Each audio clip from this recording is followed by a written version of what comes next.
নমস্কার সবাইকে। আজকে ভাদ্র মাসের 9 তারিখ মঙ্গলবার। আর এই যে অনেকদিন পর হলো।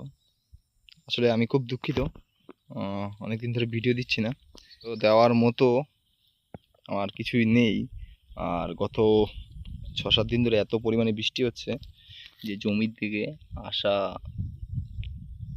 মানে আমার একটা মন খারাপ হয়ে গেছে। মানে এত কষ্ট করার পরেও তারপরে আমার বেশিরভাগ জমিটাই কিন্তু এখন ফাঁকা পড়ে আছে, আর কোনো রকম কিছু লাগানোর কিন্তু কোনো রকম পরিস্থিতি নেই। এই ঘন্টাখানেক আগেও কিন্তু বিশাল পরিমাণে বৃষ্টি হলো। আর যারা যারা মূলত আমার ফুল গাছগুলো লাগানো দেখেছিলে তারা দেখো, তাদের জন্য মূলত ফুল গাছ কিন্তু এত বড় হয়ে গেছে। আর একবার কিন্তু পরিষ্কার করেছিলাম, তারপর কিন্তু আর কোনো রকম পরিষ্কার করা হয়নি।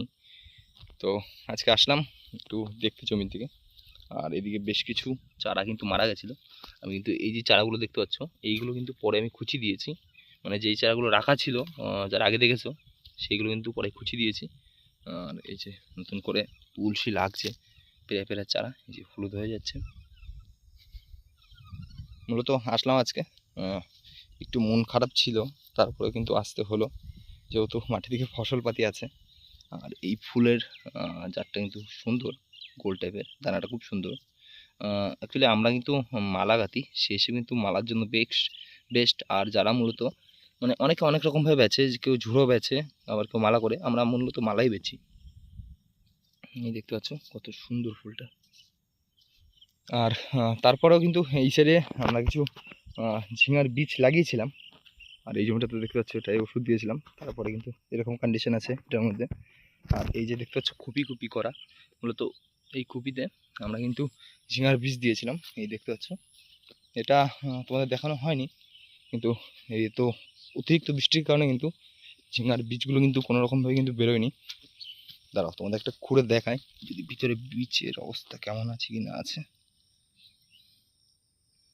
এই যে দেখতে পাচ্ছ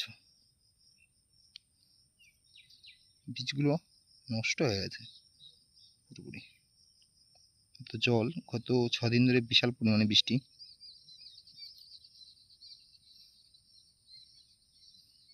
নষ্ট হয়ে গেছে, ভিতর থেকে জল বেরোচ্ছে বীজের ভিতর থেকে।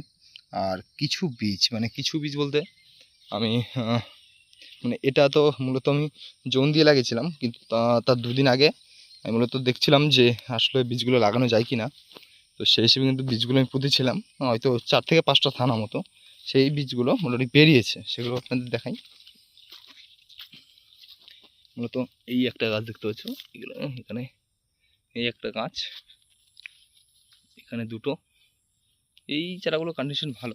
এখানে দুটো করে বীজ দিয়েছিলাম, যেহেতু একটু ঘন করে লাগানো আছে, 3 হাতে লাগিয়েছিলাম, সেখানে নিয়ে একটা গাছই যথেষ্ট মোটামুটি। সেহেতু দুটো করে বীজ দিয়েছিলাম যাতে ভালো হয়। আর এই দেখতে হচ্ছে পাশের বীজটা কিন্তু বেরিয়ে, মানে মূলত চারা পরে একটু পরে বেরিয়েছিল, সেই কারণে বৃষ্টির কারণে কিন্তু চারাটা কিন্তু মারা গেছে।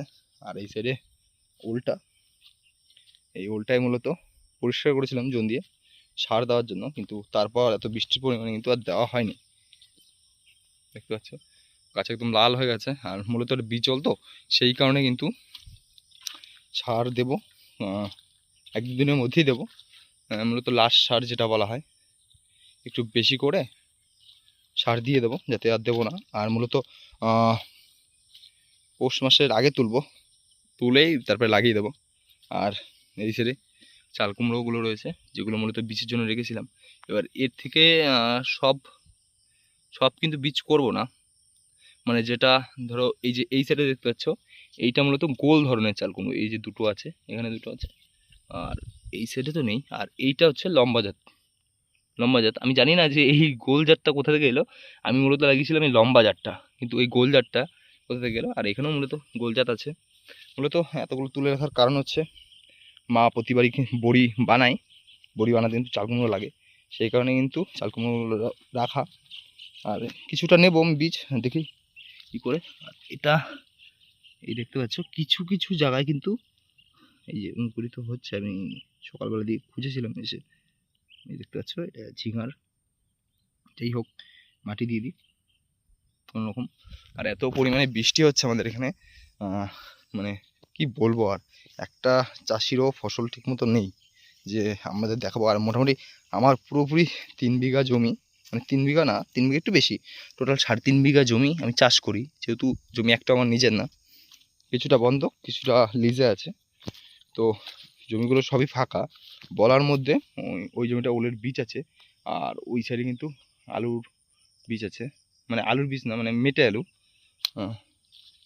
মেটে আলু আছে। তো সেটা মূলত সেটা লং টাইমের ফসল লাগানো আছে, সামনে উঠবে, তো ওটা দেখাবো না। আর এই সাইডে চাল কুমড়ো ছিল, ঝিঙা লাগিয়েছিলাম, আর এটা ফুল আছে। আর মূলত পালং শাক যেটা লাগিয়েছিলাম সেটার দিকে যদি তোমাদের একটু দেখাই, মূলত এত বৃষ্টির কারণে কিন্তু পালং শাকগুলো কিন্তু মারা গেছে, মানে একদম নেই বললেই চলে। এত বৃষ্টি হলে মানে বাঁচানো কোনো রকমভাবে সম্ভব না। আর এখন আমাদের দিকে জলের পরিমাণ কিন্তু বিশাল, মানে বিশাল বৃষ্টি হচ্ছে, জানি না কাদের দিকে কীরকম কী হচ্ছে। তো চলো আমার পালং শাকটা তোমাদের একটু দেখাই। পালং শাকের জমিতে যত নেই, তারপরেও যদি দেখা যায় সেটুকু তোমাদের দেখাই। এই যে দেখতে পাচ্ছ, এইটা মূলত সেই পালং শাকের জমিটা। ঘাস হয়ে গেছে, আমি তারপরে আর কোনো রকমভাবে যত্ন করিনি, কারণ ভালো পরিমাণ কিন্তু পালং শাক কিন্তু বিশাল পরিমাণ বেরিয়েছিল। এই দেখতে পাচ্ছ এখনও কিছু দেখা যাচ্ছে যে পালং শাক একদম মানে নেই, নেই মানে সব পচে পচে গেছে। এদিকটাও যদি একটু খেয়াল করো, আমি যদি দেখাই, এই দেখো দেখতে পাচ্ছ পালং শাক। এই যে আমি আর তারপরে কিন্তু আর কোনো রকম যত্ন করিনি। আর এইটা মূলত খুচি রেখেছিলাম, এখান থেকে কিছু চারা লাগিয়েছি, দেখতে পাচ্ছ এখান থেকে কিছু চারা তুলে লাগিয়েছিলাম। আর চারা কিছু আছে এখনও, মূলত চারা খুচি দিতে হবে। অনেক জায়গায় যেরকম তুলসী চারাটার পরিমাণ একটু বেশি, সেখানে দিতে হবে। আর এই জমিটায় আবার ওষুধ দিয়ে ধুয়ে দেবো। এখন আর কিছু লাগানোর সেরকম একটা ইচ্ছে নেই, এত পরিমাণে বৃষ্টি হলে কোনো রকমভাবে কিন্তু কোনো কিছু লাগানো সম্ভব মানে কিছুই হয় না। আমার পাশে একটা জমি যদি তোমাদের দেখাই, মূলত এই ওল ঘাটটা তুমি দেখতে পাচ্ছ, এই ওল ঘাটটা, এটাই কিন্তু গত 3 দিন ধরে জল বেঁধেছিল। আর ওই সাইডে দেখা যাচ্ছে এখনও কিছু জল আছে, গাছগুলো যা ছিল সবই কিন্তু মারা গেছে। যেহেতু ক্ষতি হবে না, কিন্তু জল যদি কিছুদিন থাকতো কিন্তু ওলগুলো কিন্তু পচার ভয় থাকতো। তো সেই হিসেবে, আর আমাদের এই সাইডটাই কলা বাগানটা দেখতে পাচ্ছ, এরা কতটা দেখা যাচ্ছে, এই কলা বাগানটার কিন্তু ওই পারে কিন্তু মূলত আমাদের বিল, বিল বলতে গেলে অনেকে হয়তো চিনবেন, যেখানে মাছ টাছ হয়, মূলত সেটাকে বিল বলে। তো ওই খ্যাল জল এই অবধি কিন্তু চলে এসেছিলো। আর এই জমিগুলোতেও কিন্তু জল ছিল মোটামুটি প্রচুর পরিমাণে। তো অনেক দিন ধরে ভিডিও দিচ্ছি না, আর আমি আশা করব তোমাদের কন্টিনিউ ভিডিও দেওয়ার জন্য। জানি না কতটা দিতে পারবো, আসলে দেবো যে আমার আপনাদের দেখানোর মধ্যে আমার কিছুই নেই, মানে সবই তো নষ্ট হয়ে যাচ্ছে। তাও চেষ্টা করব যতটুকু ভিডিও দিতে পারি। তো দেখা হবে নতুন কোনো ভিডিওতে, ততক্ষণের জন্য ভালো থাকবেন, সুস্থ থাকবেন।